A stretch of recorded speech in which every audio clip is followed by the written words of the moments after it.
miliki. Setiap anak-anak Tuhan harus bertumbuh, saudaraku, bertambah-tambah dewasa. Dan orang yang bertambah-tambah dewasa, biasa dia bertambah-tambah kuat juga. Amin, saudaraku. Bertambah-tambah kuat. Demikian kekuatan rohani kita bertambah-tambah.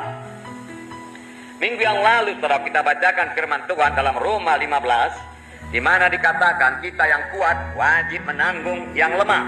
Roma 15 ayat 1. Kita yang kuat wajib menanggung kelemahan orang yang tidak kuat.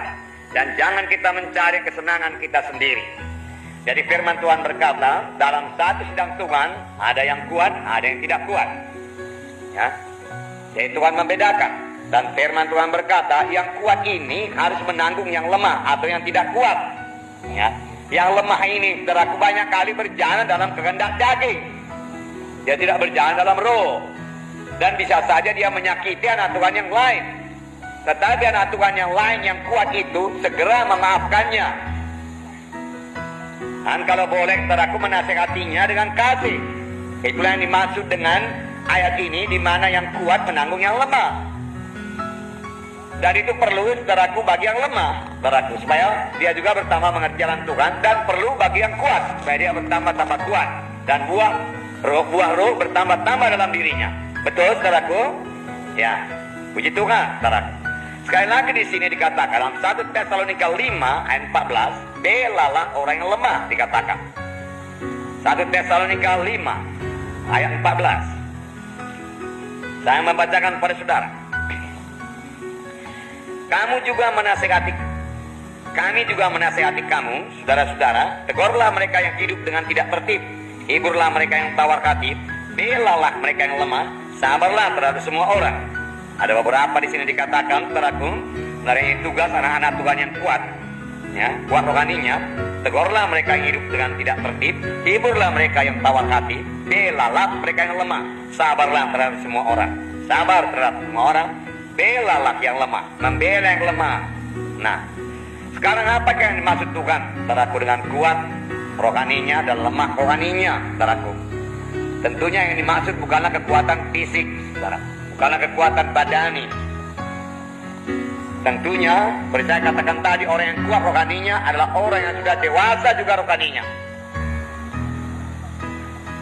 Contoh seorang yang kuat rohaninya, mari kita melihat Yusuf, Perjanjian Lama, Kejadian 39. Saudaraku, Yusuf disertai oleh Tuhan. Yusuf dipanggil oleh Tuhan dengan satu panggilan yang luar biasa.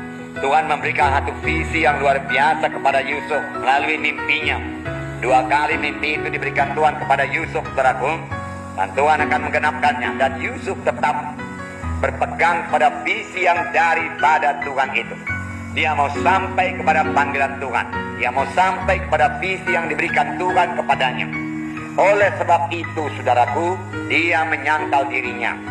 Saudaraku, tanpa penyangkalan diri yang sungguh-sungguh, kita tidak akan sampai kepada panggilan Tuhan, saudaraku. Sebab tanpa penyangkalan diri, kita tidak akan mungkin berdoa dengan teratur, tidak mungkin membaca Alkitab dengan teratur, tidak mungkin melayani dengan teratur, saudaraku. Kita harus menyangkal diri kita. Saudara bertanya kepada saya, di manakah penyangkalan diri Yusuf pada saat ini? Saudara tahu cerita Yusuf, saudaraku. Tetapi, saudaraku, dia tahu jalan Tuhan. Jalan Tuhan bukan jalan membalas dendam. Oleh sebab itu, saudaraku, dia menyangkal dirinya. Dia kuat rohaninya, saudaraku. Dia tidak pikirkan, saudaraku, untuk membalas dendam kepada saudaranya.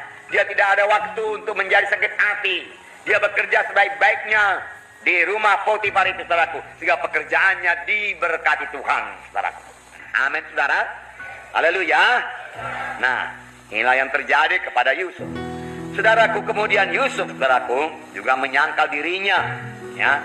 Dia tidak mau, saudaraku, jatuh pada hawa nafsunya. Kejadian 39, kita baca ayat 7 sampai 10. Mari kita baca bersama-sama. Kejadian ayat 7, ya. Ayat 6b berkata, adapun Yusuf itu manis sikapnya dan elok parasnya, ya.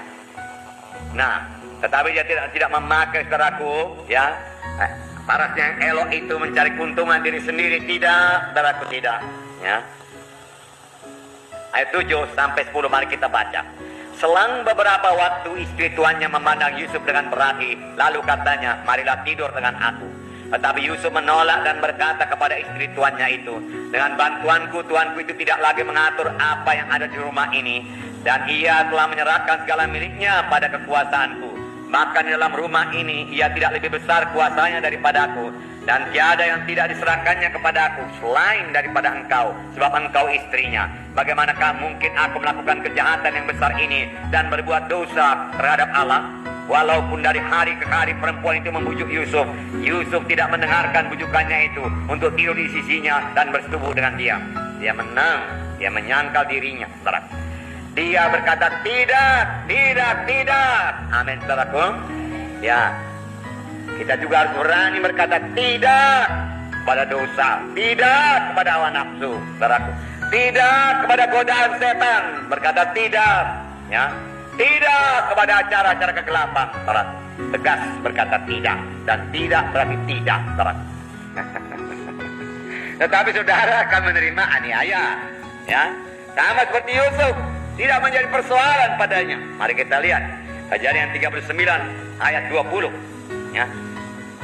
Ayat 20, 20 sampai 23. Mari kita baca lagi bersama-sama.